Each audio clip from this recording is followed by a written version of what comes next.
আজ আমরা কথা বলবো ২২০০ বছর আগের চীনের শাংসি প্রদেশে অবস্থিত একটি সমাধি নিয়ে, যেখানে নির্মিত টেরাকোটা আর্মিগুলো আজও দাঁড়িয়ে আছে হাজার বছরের পাহারাদার হয়ে। চলুন, আজ আমরা জেনে নিই সেই সমাধি ও টেরাকোটা আর্মিগুলো সম্পর্কে কিছু আকর্ষণীয় তথ্য এবং এর ইতিহাস।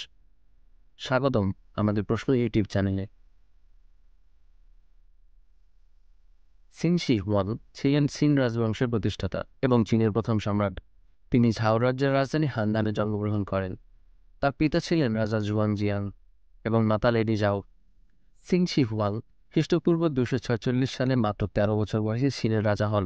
খ্রিস্টপূর্ব ২২১ সালে ৩৮ বছর বয়সে তিনি চীনের অন্যান্য যুদ্ধরত ৬টি বড় বড় রাজ্য জয় করেছিলেন এবং সমস্ত চীনকে একীভূত করে চীনের প্রথম সম্রাট হন। খ্রিস্টপূর্ব ২১০ সালে পূর্ব চীনে তার পঞ্চম সফরের সময় তিনি মৃত্যুবরণ করেছিলেন। তাকে সমাধিস্থ করা হয়েছে চীন রাজবংশের রাজধানী শিয়ালিয়াংয়ে, যা বর্তমানে চীনের শানসি প্রদেশে। সম্রাট তার সমাধিস্থান মৃত্যুর আগেই নির্ধারণ করেছিলেন এবং সমাধিক্ষেত্রে পোড়ামাটির এক বিশাল সৈন্যবাহিনী নির্মাণ করেছিলেন।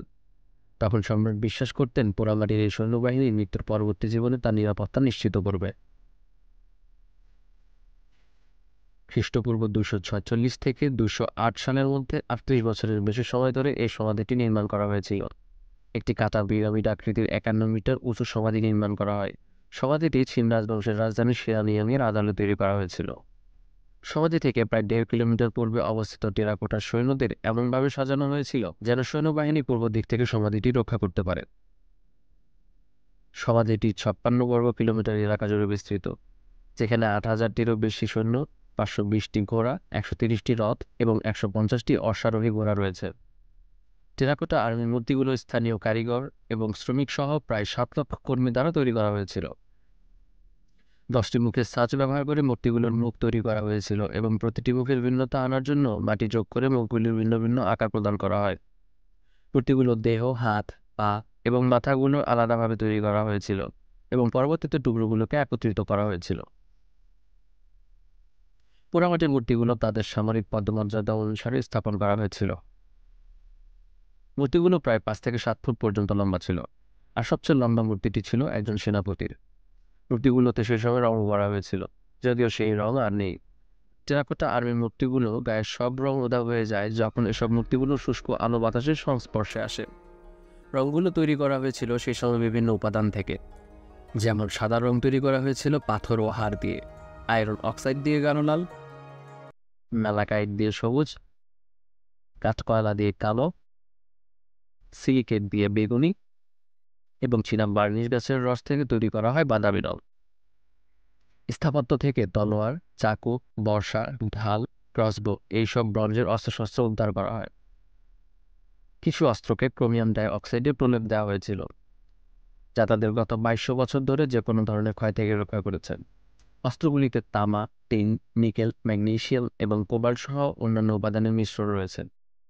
কিছু শিলালিপির লেখা থেকে জানা যায় যে অস্ত্রগুলোকে খ্রিস্টপূর্ব ২৪৫ থেকে ২২৮ সালের মধ্যে তৈরি করা হয়েছিল এবং কিছু অস্ত্র আছে যা যুদ্ধেও ব্যবহার করা হয়েছিল। ২৯ মে ১৯৭৪ একজন কৃষক ইয়াং জেফা তার ৫ ভাই এবং প্রতিবেশীকে নিয়ে মাউন্ট লি পাহাড়ে চীন সম্রাটের সমাধির ঢিবির পূর্বে একটি কূপ খননের কাজ করছিলেন। সেই সময় তারা প্রথম মূর্তির ধ্বংসাবশেষ খুঁজে পান। পরবর্তীতে ১৯৭৪ সালের মে মাসে প্রত্নতাত্ত্বিকদের একটি দল প্রথম খনন কাজ শুরু করে। প্রথম আবিষ্কৃত সেই অংশকে পিট ১ নামকরণ করা হয়। ১৯৭৯ সালে স্থাপত্যটি রক্ষার জন্য ছাউনি তৈরি করে এর চারপাশে ঘিরে ফেলা হয়। পিট ১টি ২৩০ মিটার লম্বা এবং ৬২ মিটার চওড়া। এতে ৬,০০০-এরও বেশি সংখ্যক প্রধান সেনা রয়েছে। পিট ১-এ ১১টি করিডোর রয়েছে, এর বেশিরভাগই ৩ মিটার চওড়া। পিট ২ এর ভেতরে ১৩০০ সৈনিক, ৮০টি যুদ্ধরথ, ঘোড়া ও কয়েক হাজার অস্ত্র রয়েছে, যা একটি সামরিক গার্ডের প্রতিনিধিত্ব করে বলে মনে করা হয়। পিট ৩ হল কমান্ড পোস্ট, ৬৮টি উচ্চপদস্থ অফিসার এবং একটি যুদ্ধরথ রয়েছে। পিট ৪ হল খালি, সম্ভবত এর নির্মাণ অসম্পূর্ণ রয়ে গেছে। ধারণা করা হয় স্থাপত্যটি ১,৭০,০০০ বর্গমিটার এলাকা জুড়ে বিস্তৃত, কিন্তু এই স্থাপত্যটি নিখুঁতভাবে উদ্ধারের জন্য উন্নত প্রযুক্তি আবিষ্কারের আশায় খনন কাজটি আপাতত স্থগিত রাখা হয়েছে। কখনো টেরাকোটা আর্মি মিউজিয়াম ও পিটগুলো ঘুরতে গেলে অবশ্যই কমফোর্টেবল জুতা পরতে ভুলবেন না, কারণ সাইটটি অনেক বড়। আনলিমিটেড দোকানপাট থাকায় খাওয়ার পানিও নিতে ভুলবেন না। এই সমাধি 1987 সালে ইউনেস্কো ওয়ার্ল্ড হেরিটেজে স্থান করে নেয়। চলুন এবার আমরা জেনে নেই এই ভাস্কর্যগুলিকে পৃথিবীর কোথায় কোথায় প্রদর্শন করা হয়েছে। 1982 সালে মেলবোর্নের ন্যাশনাল গ্যালারি অব ভিক্টোরিয়ায় চীনের বাইরের প্রথম প্রদর্শনী অনুষ্ঠিত হয়। 2003 এবং 2004-এর মধ্যে জার্মান শহর ফ্র্যাঙ্কফুর্ট, মিউনিখ, বার্লিন এবং নুরেমবার্গের টেরাকোটা মূর্তিগুলোকে প্রদর্শন করা হয়। 2004 সালে বার্সেলোনায়, 2007 থেকে 2008 সালের মধ্যে লন্ডনের ব্রিটিশ মিউজিয়ামে বিশেষ প্রদর্শনীর জন্য নিয়ে যাওয়া হয়। এছাড়া আমেরিকা সহ বিশ্বের আরও অন্যান্য দেশের মিউজিয়ামগুলিতে এর প্রদর্শনী করা হয়।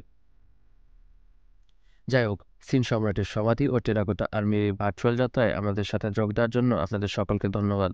ভিডিওটি যদি আপনাদের ভালো লেগে থাকে তাহলে অবশ্যই লাইক এবং সাবস্ক্রাইব করুন। আর যদি ভিডিওটি ইনফরমেটিভ মনে হয় তবে আপনাদের বন্ধুদের সাথে শেয়ার করতে ভুলবেন না। ধন্যবাদ।